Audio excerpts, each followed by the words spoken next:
समय नहीं है साथियों, और मैंने तो भाई को बोल भी दिया था कि मेरे कॉलोनिया में समय दीजिए, 2-3 नाम छोड़, मगर भाइयों का प्यार देख के बोलना पड़ा। भारत सरकार का एक मंत्री अजय टैनी, वहां से कहानी शुरू होती है साथियों। में 2-1 मिनट लेगा खड़ा। पिछली 25 तारीख को उत्तर प्रदेश के अंदर एक सभा करते हैं, और उस सभा के अंदर हमारे 6 जिलों के अंदर उत्तर प्रदेश में सिख भाई उनको टारगेट करते हुए सीधी चेतावनी देते हैं कि आप हजारों एकड़ के फार्म जो बनाए बैठे, आप जो उत्तर प्रदेश में बढ़िया खेती कर रहे हैं, हम आपको उत्तर प्रदेश में नहीं रहने देंगे। आप किसान आंदोलन में हिस्सा लेते हैं, हम आपको उत्तर प्रदेश में नहीं रहने देंगे। जब यह पता पूरा उत्तर प्रदेश के किसानों को चला, और 3 तारीख के अंदर उन्होंने सभा रखी लखीमपुर खीरी के अंदर, तिकोनिया एक जगह हेलीपैड बनाया गया, प्रदेश का उप मुख्यमंत्री बनाया गया। पूरे उत्तर प्रदेश के किसान उस हेलीपैड के ऊपर पहुंच के कि आइए हमें मारिए, क्या इस देश के अंदर प्रजातंत्र नहीं है? हम अपने प्रजातांत्रिक अधिकारों के तहत किसान की आवाज उठाते, तेरे बाप का देश नहीं है। किस मुंह से आप कह सकते हैं कि हम आपको उत्तर प्रदेश में नहीं रहने देंगे? और वहां हमारे बहादुर किसानों ने उनका हेलीकॉप्टर नहीं उतरने दिया साथियों। इस घटना से वो विचलित हो गए वो लोग, और एक गंदी घटना करने के लिए एक प्लेटफॉर्म तैयार किया गया। जहां हमारे किसान शहीद हुए उससे 2.5 किलोमीटर दूर एक स्कूल के अंदर प्रोग्राम था। वहां से अजय टैनी का लड़का गाड़ी लेकर के निकला, 3 गाड़ियां लेकर के निकलता है, और जब प्रोग्राम कैंसिल हो चुका था, प्रशासन ने किसानों को बोल दिया था कि आप जा सकते हैं, प्रोग्राम नहीं होगा। किसान बड़े आराम से जा रहे थे। संयुक्त मोर्चा की काल है, उत्तर प्रदेश के इन किसानों का कसूर नहीं था, संयुक्त मोर्चा की काल है। अगर कोई जिम्मेवार है, दोषी है, तो हम है साथियों। हमने काल दे रखी पूरे देश के अंदर की बीजेपी के नेताओं का विरोध करना है। वो निर्दोष किसान जिनको मारा है, काल हमने दिए। अगर बीजेपी ने गोली मारनी है तो संयुक्त मोर्चा को मारो। और निर्दोष किसानों को बड़ी बेरहमी से मंत्री के लड़के ने गाड़ी के नीचे कुचल दिया। 3 तारीख को जब वो घटना थी, हम रात को पहुंच गए। 4 तारीख को जब वहां पहुंचे तो इनके परिवार वहां बैठे थे, लगभग 10,000 लोग वहां बैठे थे। टिकैत साहब पहुंचे थे, मैं पहुंचा था, 2 ही पहुंचने दिए, बाकी सबको रोक लिया गया। उन परिवारों का एक सवाल था इस भारत सरकार से। मीडिया के साथियों को मैं बताना चाहता हूं, आपसे भी एक सवाल था, इस सरकार से भी सवाल था, हमारे से भी सवाल था। पूरा परिवार नम आंखों से 10,000 किसान एक सवाल पूछ रहे थे, क्या इस देश के अंदर प्रजातंत्र नहीं है? क्या इस देश के अंदर बाबा साहब अम्बेडकर जो संविधान लिख करके गए उसके तहत शासन नहीं होता? क्या कानून का राज नहीं है? क्या किसानों के लिए आवाज उठाना हमारी हत्या का कारण बना? क्या मजदूर के लिए बोलना हमारी हत्या का कारण बना? किसी के पास कोई जवाब नहीं था साथियों। सारे लोग रो रहे थे, उसके सिवाय कोई नहीं था। ये कलश यात्रा पूरे देश के अंदर जा रही है, पूरे देश के अंदर जा रही है। वो एक अलग विषय है, मगर हम इलाहाबाद में क्यों आए मैं वो बताता हूं। संयुक्त मोर्चे ने एक फैसला लिया 8 तारीख की मीटिंग में कि देश कानून से तो चलता है, मगर देश के अंदर प्रजातांत्रिक अधिकार भी जनता ने दिए। हम इलाहाबाद के अंदर जाएंगे और पूरे इलाहाबाद की जनता 26 राज्य के भाईचारे से पूछेंगे, क्या इस देश के अंदर मजदूर को रहने का अधिकार नहीं?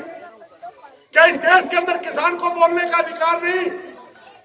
क्या कोई बोल नहीं सकता इस देश के अंदर तानाशाही लागू है? इन्हीं सवालों का जवाब लेकर के हम इलाहाबाद की जनता से प्रार्थना करने आए। साथियों, ये शहादत इन्होंने निजी स्वार्थ के लिए नहीं दिया, ये सादत के पीछे इनका कोई निजी स्वार्थ नहीं था। इन्होंने पूरे देश के किसान और मजदूर के लिए सादत दे रखी है। अगर इसे तेरी सरकार को सबक सिखाना है तो प्रजातांत्रिक अधिकारों के तहत 30 तारीख को हम एक मौका मिलेगा इनके जवाब देना, तेरी सरकार का जवाब देने का एक मौका मिलेगा। अगर आप लोग किसी छोटे मोटे लालच में आकर के या दारू के नशे में बीजेपी को वोट दे दिया तो समझे आप किसान और मजदूर के कातिल बनेंगे, कातिल। और अगर आप लोगों ने इनकी शहादत का बदला लेते हुए इनकी जमानतें जब्त करवाई तो उस तानाशाह सरकार को सोचना पड़ेगा। किसान मजदूर से टकराना तुम्हारे बस की बात नहीं है। साथियों, मात्र एक अपील करने के लिए आप लोगों के बीच में, ये चुनाव मात्र एक विधायक का चुनाव न समझा जाए। एक विधायक कौन जीतता है इस बात से कोई लेना देना नहीं, कौन जीतता है हमें इस बात से लेना देना है कि बीजेपी की जमानत जब्त होनी चाहिए। एक विधायक कोई भी बनेगा मगर इसका असर दिल्ली पे जाना। ये प्रदेश लेवल की बात भी नहीं है, हल्के की बात भी नहीं है, पूरी राष्ट्रीय राजनीति में चर्चा होनी है कि ये चुनाव के अंदर जनता किसानों के साथ थी या जनता उद्योगपति और बीजेपी के साथ थी। ये फैसला होना, फैसला आप लोगों ने करना है। और आपसे प्रार्थना करते हैं, अगर आपने सच्ची इनकी शहादत का बदला लेना है तो 30 तारीख को इनका चेहरा देख के वोट डालना, बीजेपी को एक भी साथी वोट ना डालना। साथियों, जाति और धर्म के बंधन तोड़ दो, देश बचाना हो तो जाति और धर्म की बातें छोड़ दो अगर इस देश के अंदर प्रजातंत्र रखना है, वरना आप गुलाम हो जाओगे। उस समय एक ईस्ट इंडिया कंपनी आई थी, तो आपका देश हजारों कंपनियों को बेच दिया गया। इन्हीं बातों के साथ कोई गलत बात नहीं, माफी चाहूंगा, 2 मिनट ज्यादा लेगा इसके लिए माफी चाहूंगा। के माध्यम से अनाज मिलता है, वो लोग भुखमरी का शिकार होंगे यदि ये तीनों कानून लागू हो गए। जब मोदी सरकार सत्ता में आई 2014 में, एफसीआई जो गरीब भाइयों को अनाज देता है 2 रुपए किलो के हिसाब से, उसके ऊपर कर्जा 90,000 करोड़ का था। आज वो कर्जा बढ़ के 4,09,000 करोड़ रुपए हो गया।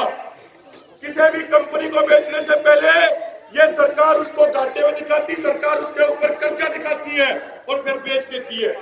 यदि एफसीआई बिक गया तो गरीब लोगों को मिलने वाला अनाज बंद होने वाला है। दूसरी बात भाइयों, ये अंतिम बात कह रहा हूं, कभी कोई व्यापारी भाई ये सोचता हो कि हमारे ऊपर क्या फर्क पड़ेगा। जिस तरीके से पहले कहावत होती थी, आज भी वो कहावत है कि 9-2-11, मतलब आपका सामान उठा के फरार हो जाना। अब एक नया फार्मूला आ गया देश में, 9-11 की बजाय वो फार्मूला हो गया 7-11। रिलायंस कंपनी इस 7-11 कंपनी के साथ मिलकर पूरे देश में हर जिले में छोटे छोटे स्टोर खोल रही है, जहां पे सुई से लेके गांठी तक सिर्फ रिलायंस बेचेगी। जो ये भाई जिनकी छोटी छोटी किरानों की दुकान है, इन पर ताले लगने वाले हैं, यह बात ध्यान रखियो। इसीलिए आज वक्त है कि जो किसान 11 महीने से सड़कों में बैठे हैं, इनका साथ दो, आंदोलन मजबूती से लड़ो।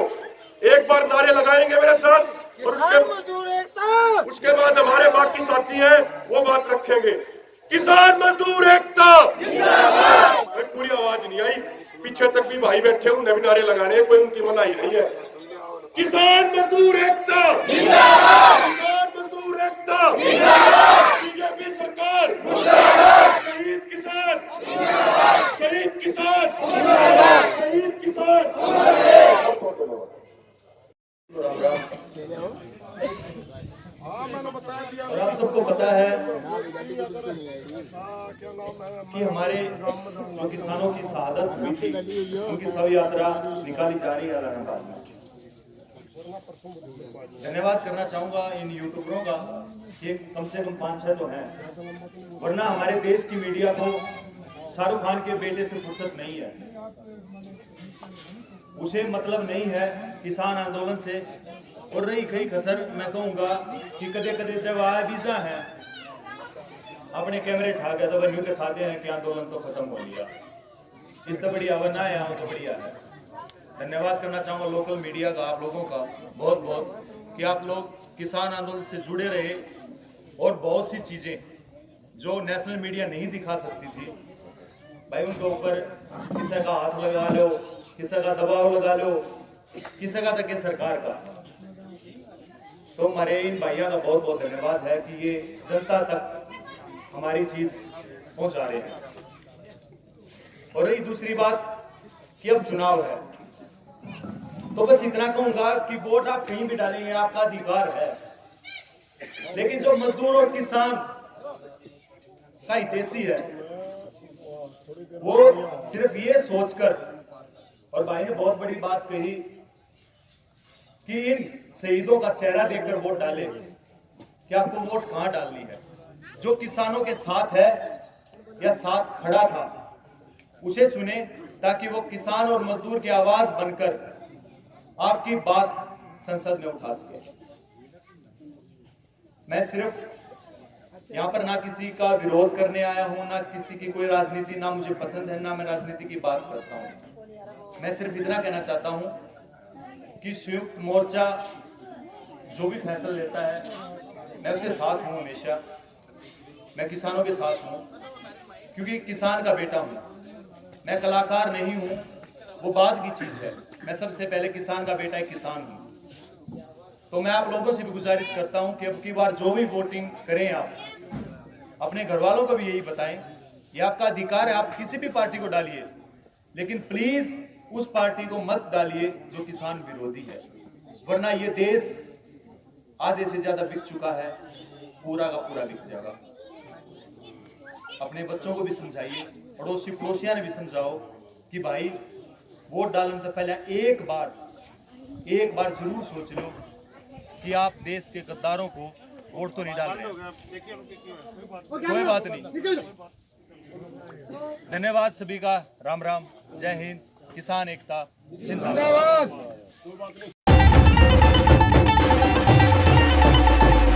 समय का पहिया घुमा के अब एक नई शुरुआत करिए, इस देश की सुनहरी धरती में नई जान भरिए। खिलखिलाते खेतों में खुशियों की बरखा करिए, अपने खेतों की फसलों से देश खुशहाल करिए। बेलारूस ट्रैक्टर, हाँ बेलारूस ट्रैक्टर, तकनीक विदेशी है, इसे देश के रंग में रंगिए। बेलारूस ट्रैक्टर का सब मिलके स्वागत करिए। बेलारूस ट्रैक्टर, तकनीक विदेशी, दिल